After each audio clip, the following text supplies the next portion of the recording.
नमस्कार मित्रों, आप सभी का बहुत बहुत स्वागत है। आज हम जिस विषय को लेकर के चल रहे हैं, हमारी श्रृंखला का वह अंश है, यानी कि पूर्वाषाढ़ा नक्षत्र के हम लोग प्रथम पद पर आज विचार विमर्श करेंगे कि इस पूर्वाषाढ़ा नक्षत्र से कैसी कहानी एसोसिएटेड है और साथ में यहाँ पर यह जो वार्ता है, यानी कि शिव और पार्वती जी यहाँ आपस में बात कर रहे हैं और बता रहे हैं कि इस नक्षत्र के पद विशेष में किस तरीके की कहानी होती है, किस तरीके के पाप हो जाते हैं और इन पापों का समाधान क्या है, यानी कि क्या रेमेडीज की जाए जिससे कि इस पाप से या इन कठिनाइयों से मुक्ति हो। तो सबसे पहले जानते हैं कि ये पूर्वाषाढ़ा नक्षत्र है क्या। पूर्वाषाढ़ा नक्षत्र धनु राशि में पड़ने वाला नक्षत्र है और नक्षत्र की जो डिग्रीज है, अगर उन डिग्रीज को अगर आप ध्यान दें तो 13 डिग्री 20 कला को लेकर के 26 डिग्री 40 कला तक का जो मान है वह इस नक्षत्र के अंतर्गत आता है। और यहाँ पर अगर पद विशेष की बात की जाए, यानी कि प्रथम पद को लेकर के बात करते हैं, तो यह जो अंश है यह सिंह नवमांश में आता है, यानी कि काफी भाग्यशाली होता है। यानी कि आप अगर थोड़ी सी भी अगर आप अपना भगवान की सहायता लेते हैं तो आपको यहाँ पर मोक्ष भी मिल जाता है। तो यह पूर्वाषाढ़ा नक्षत्र है और पूर्वाषाढ़ा नक्षत्र को ऐसे भी कह सकते हैं कि जो हाथी है, हाथी के जो टस्क होते हैं, जो उसके दिखाने वाले दांत होते हैं, और जिस समय वह हाथी जो है वो अपनी सूंड को उठा करके इस तरीके से अपना एक्शन बनाता है, वह पूर्वाषाढ़ा है। और साथ में अगर कहीं वह वर्षा कर देता है, यानी कि अपनी सूंड में पानी भर करके उसको अगर अपनी पीठ पर ले जाता हुआ आपको दिखाई देता है, तो यह कंप्लीट पूर्वाषाढ़ा नक्षत्र का द्योतक है। बिल्कुल दिखाता है कि किस प्रकार से सत्व, रजस और तमस इसके अंदर आता है कि आप कैसे चीजों को ग्रहण करते हैं और किस प्रकार से आप मोक्ष को करते हैं। तो यह मोक्ष कहा जाए तो यह जो नक्षत्र है यह मोक्ष का एक नक्षत्र है। तो आइए आज बात करते हैं कि इस नक्षत्र की विशेषता क्या है और इसके साथ कैसी कहानी एसोसिएटेड है। यह शिव और पार्वती जी आपको बता रहे हैं कि वह किस प्रकार से यहाँ पर पाप होते हैं और किस प्रकार से यहाँ पर उनकी रेमेडीज की जा सकती है। तो आइए चलते हैं पूर्वाषाढ़ा नक्षत्र के पद 1 को लेकर के। यह जो पूरी कहानी है पूर्वाषाढ़ा नक्षत्र को लेकर के, जिसमें शिव और पार्वती जी आपस में बात करते हुए बताते हैं, यह कहानी पूरे 22 श्लोकों की है और इसमें मैं आपको प्रमुख श्लोकों को लेकर के आपके साथ चलूंगी, क्योंकि यह जो पूरी कहानी है इसे बताते बताते ये काफी लंबी हो जाती है और फिर इसके लिए मुझे 2 एपिसोड करने पड़ते हैं और उन 2 एपिसोड में करने के कारण की जो उसकी लय होती है वह ब्रेक हो जाती है। तो इसलिए मैं थोड़ा सा शॉर्ट में करूंगी। संस्कृत का जो पार्ट है वह कम अंशों में दूंगी और बाकी मेरी कहानी पूरी हिंदी में होगी। तो आइए देखते हैं कि शिव जी पार्वती जी से क्या कहते हैं। शिव उवाच अयोध्यायां महादेवी वसिष्ठैव चाश्रमे श्रीधरेश्वर सम्मेति ब्राह्मणो न्यायवसत प्रिये। तो यहाँ पे शिव जी ने कहा कि अयोध्यापुरी में वशिष्ठ के आश्रम में एक धनेश्वर नाम का एक ब्राह्मण निवास करता था और वह जो ब्राह्मण था वह काफी पंडिताई करता था, गुणी था और धनिक भी था और उसकी जो स्त्री थी वह पतिव्रता थी और सदा ही पति की सेवा के लिए तत्पर रहती थी, यानी कि बहुत ही अच्छे स्वभाव की थी। और उस ब्राह्मण के 2 पुत्र भी हुए और जो कि विद्यावृत्ति में प्रवृत्त हुए, यानी कि उन्होंने शिक्षा का काम किया और इस प्रकार से वह काफी धनी भी था, अच्छी स्त्री थी, उसके 2 पुत्र भी थे।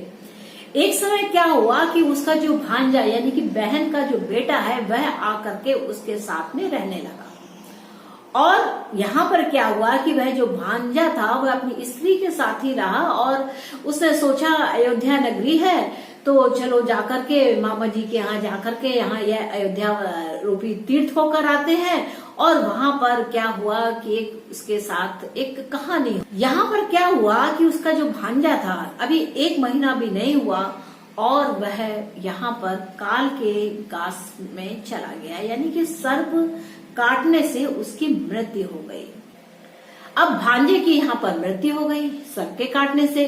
तो उस जो वो ब्राह्मण था उसके मन में यहाँ पर पाप आ गया। अब उसने क्या किया कि उसकी जो कहा जाए कि भांजे की जो बहू थी उसके साथ उसने अपने संबंध बनाए और इसके साथ उसने शारीरिक संबंध भी बनाए और वह उसके साथ रमण करने लगा। इस पाप को करने से क्या हुआ कि यह जो दोष था, इस दोष के कारण उसके अपने ही पुत्रों की मृत्यु हो गई। अब क्या, उसकी पत्नी भी मर गई और वह पुत्र भी, तो जो उसके अच्छे पुत्र थे वह भी मर गए। अब क्या हुआ कि वह जो भांजे की जो वाइफ थी उसके साथ वह रहने लगा और उसी के साथ ही पूरा जीवन उसने बिता दिया। लेकिन क्या हुआ कि धीरे धीरे समय बीतता गया और एक समय आया कि उसकी वहां पर मृत्यु भी हो गई। और मृत्यु हो जाने पर अब यहाँ पर लेखा जोखा चलता है। क्या हुआ कि यम की आज्ञा ने उसे क्या किया कि उसको घोर नरक में डाल दिया। अब यहाँ पर उसने 60,000 वर्ष यहाँ पर बिताए और यातनाएं भोगी और अन्यत्र किया हुआ जो पाप था वह भी उसका नष्ट हो गया।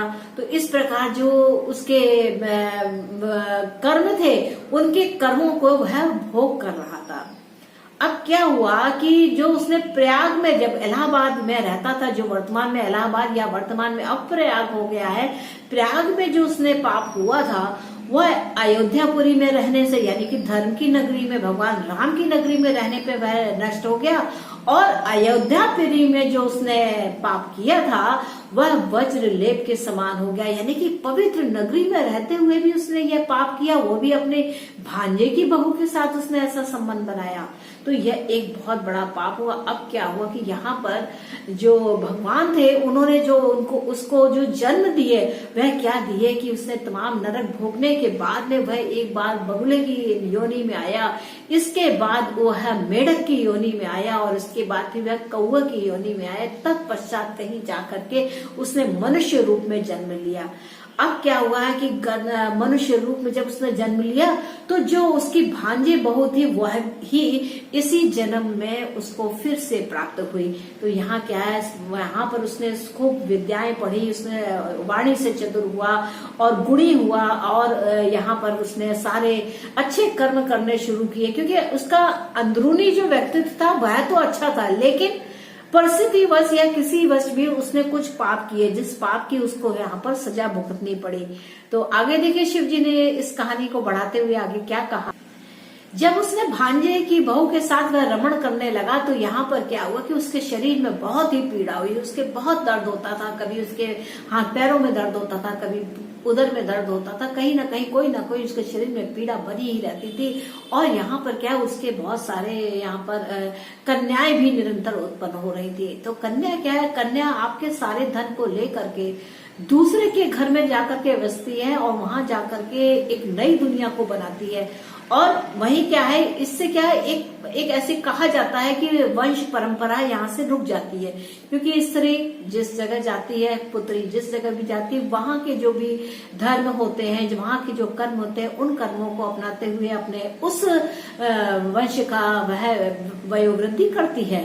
तब क्या हुआ कि इस तरीके से उसके कन्याएं उत्पन्न हुई और भाग्नि ने सब धन पूर्व जन्म में जो भोग किया था उस कारण से स्त्री गमन का जो उसका दोष हुआ था उसके पूरे शरीर में पीड़ा ही बनी ही रहती थी। अब देखिए शिव जी क्या कहते हैं, अस्य शांति प्रवक्ष्यामि शृणु तम मम वल्लभे ग्रहवित षण्ड अंशनेन पुण्य कार्यम च कार्येत गायत्री जात वेदाभ्याम जापम वै कार्येता दशांश हवनम कृत्वा तर्पणम मार्जनम तथा।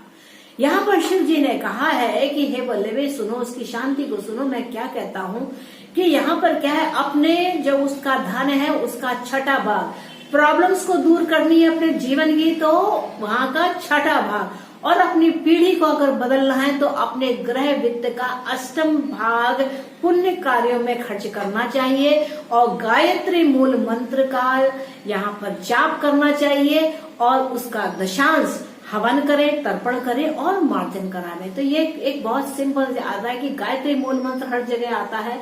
साथ ही आपकी जो वित्त है उस वित्त का, अगर आपको प्रॉब्लम से बाहर आना है तो आपके वित्त जो कुल वित्त है उसका 6th भाग आप पुण्य कार्यों में दें। किसी के साथ छल ना करें, किसी के साथ धोखा ना करें। अगर आप अपने प्रॉब्लम से निकलना चाहते हैं तो अपने वित्त का, जो आपका कुल वित्त है उसका 6 भाग पुण्य कार्यों के लिए खर्च करें। और अगर आप अपनी पीढ़ी में, आपके पीढ़ी दर पीढ़ी कुछ प्रॉब्लम्स चली आ रही हैं तो उसको दूर करने के लिए अपने कुल वित्त का 8वां भाग पुण्य कार्यों में खर्च करें। तो यह एक बहुत सुंदर विधान है जो यहाँ बताया गया है। और साथ ही कहा है, हे वरारोहे, पुराने टूटे फूटे कुएं तालाब आदि का जीर्णोद्धार कराएं तथा वृक्ष और वाटिका बनाएं, यानी कि बाग बगीचे उत्पन्न करें। जैसे सड़क के किनारे आप पेड़ लगवा सकते हैं जो छायादार हो, फलदार हो, ताकि कोई अगर पथिक वहां से निकले तो उन फलों को खा सके, अपनी क्षुधा को शांत कर सके। पानी की व्यवस्था भी आप करा सकते हैं।